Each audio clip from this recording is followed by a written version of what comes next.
Nous sommes le lundi 24 septembre 2012. Bonjour à toutes et à tous. Bienvenue sur reviewsenegal.sn pour la revue de presse nationale et internationale. L'actualité d'aujourd'hui est d'ordre politique avec notamment la distinction qu'a reçue Maître Abdoulaye Wade hier, mais aussi les quotidiens reviennent sur d'autres aspects tels que la victoire des Lancels sur le Mali. Selon l'observateur, Wade souffle le chaud sur Paris.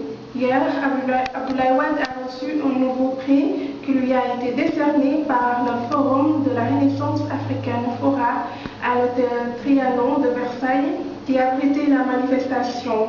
L'ancien président de la République a saisi l'occasion pour faire une déclaration qui a surpris toute l'assistance. Je salue les ex-ministres et les futurs ministres présents dans la salle, a-t-il dit.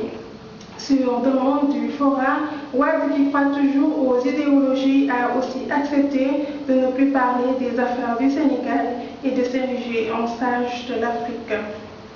Exiger que l'État construise de bonnes infrastructures, ce sont les propos de Abdoulaye Wade dans Walfadjri.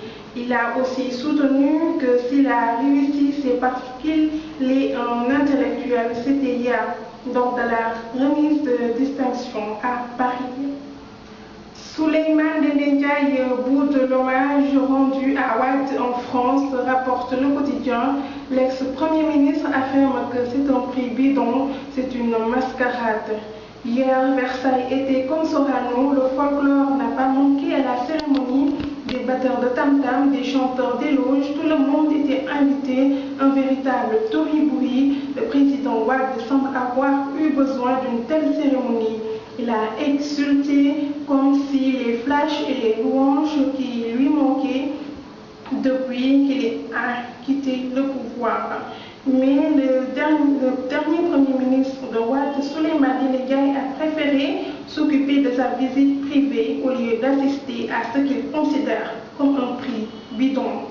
D'autres responsables du PDS qui ont assisté à la remise de prix ont été également déçus. Macky ignore royalement les magistrats, titre l'AS, le bras de fer qui oppose la chancellerie à l'Union des magistrats du Sénégal, UMS, détient-il actuellement sur les rapports entre le pouvoir exécutif et le pouvoir judiciaire. Au moment où les députés de l'opposition s'arrachent les cheveux en dénonçant l'immixtion de l'exécutif dans les affaires du législatif, des magistrats également ruminent une colère noire contre le président Macky Sall et lui reprochent d'avoir rompu avec la tradition républicaine que veut qu'il reçoive le patron de la justice.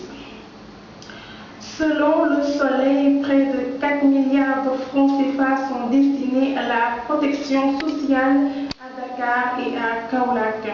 Le Sénégal vient de bénéficier d'un programme de développement social et économique grâce à la coopération italienne. D'un montant d'environ 4 milliards de francs CFA, il permettra la promotion de la protection sociale à travers une démarche fondée sur le genre et l'équité dans la région de Dakar et de Kaolack. 67e session de l'Assemblée de l'ONU, Macky Sall est à New York, signale Le Soleil. Accompagné d'une forte délégation ministérielle, le président de la République prononcera pour la première fois un discours devant l'Assemblée de l'ONU. Cette session a été ouverte à New York depuis le 18 septembre 2012. La journée d'aujourd'hui sera consacrée à la réunion de haut niveau sur l'état de droit. Nous passons maintenant aux faits divers plus meurtriers à Touba. Selon l'observateur, la foudre tue une femme et blesse grièvement son fils. Assise sous l'arbre, Maguette Sok et son fils, Dame Sok, attendaient en vain le retour du père de famille. C'est ainsi que la pluie les a surpris.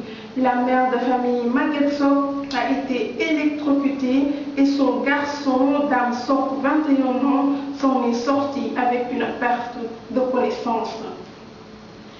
Encore des victimes d'accidents de la circulation, les fortes pluies qui sont tombées ce week-end sur Thiès ont été fatales à certains automobilistes imprudents, trop pressés d'arriver à destination. Conséquence, une série d'accidents a été enregistrée ce week-end sur la route nationale 1, précisément à Montagne. 43 blessés ont été conduits à l'hôpital. L'un d'eux a fini par perdre la vie. Le vieux fumeur de chanvre indien de 72 ans, Marico Diop, a été épinglé. Entre Marico Diop et le chanvre indien, c'est le grand amour, un amour éternel, celui qui, comme un tatouage, ne s'efface jamais. À l'image du fiancé disant oui à sa bien-aimée devant l'hôtel, le vieux de 72 ans, très épris de sa ficelle, n'a toujours pas demandé le divorce. Dans l'intimité de sa chambre, fumant agréablement l'herbe de sa douce ficelle, Marico a vu les policiers débarquer chez lui. Affolé et surpris, le vieux fumeur réalise que sa belle compagne l'avait de nouveau trompé. Condamné à 15 ans de prison ferme, Marico, derrière ses cheveux blancs, promet de rompre sa relation avec la drogue. L'actualité sportive, c'est avec Stade, le quotidien des sports. Le gros titre aujourd'hui chez le quotidien Stade est la 52e édition de la Coupe du Sénégal remportée par HLM devant la Renaissance. Le quotidien nous révèle aussi que la Fédération sénégalaise de football a levé les sanctions contre El Hadji Diouf. Du coup, il se demande si la présence de El Hadji Diouf dans l'équipe nationale peut booster ou déstabiliser. Le journal nous fait part des propos de Kalidou Fadiga qui dit qu'El Hadji Diouf a toujours été un patriote et un valeur. Son ex-coéquipier Ferdinand Coly, actuel team manager des Lions, réplique en disant qu'il ne faut pas se laisser divertir en vue du match contre la Côte d'Ivoire. Afro-basket des moins de 18 ans, les Lioncelles nous ont honorés en battant l'équipe du Mali samedi par 50 buts à 52. Aujourd'hui, le Sénégal affrontera le Kenya avec l'intention d'enchaîner une 3e victoire d'affilée pour prendre une sérieuse option sur la qualification en demi-finale. Bonne chance aux Lioncelles. Nous en venons maintenant à l'actualité internationale. En titre sur tv5.org, avalanche au Népal, 2 Français, un Canadien toujours porté disparu, 9 morts. 2 alpinistes français et un Canadien étaient toujours portés disparus lundi au Népal après une avalanche au mont Manaslu qui a fait au moins 9 morts, dont au moins 4 Français, l'une des pires catastrophes des dernières décennies dans l'Himalaya. Le trio faisait partie d'un groupe de 25 à 30 alpinistes qui dormaient dans un camp de base proche du sommet de ce mont, parmi les plus dangereux du monde, lorsqu'un mur de neige et de glace les a frappés. Syrie, 5 enfants tués avant une intervention du médiateur Brahimi à l'ONU.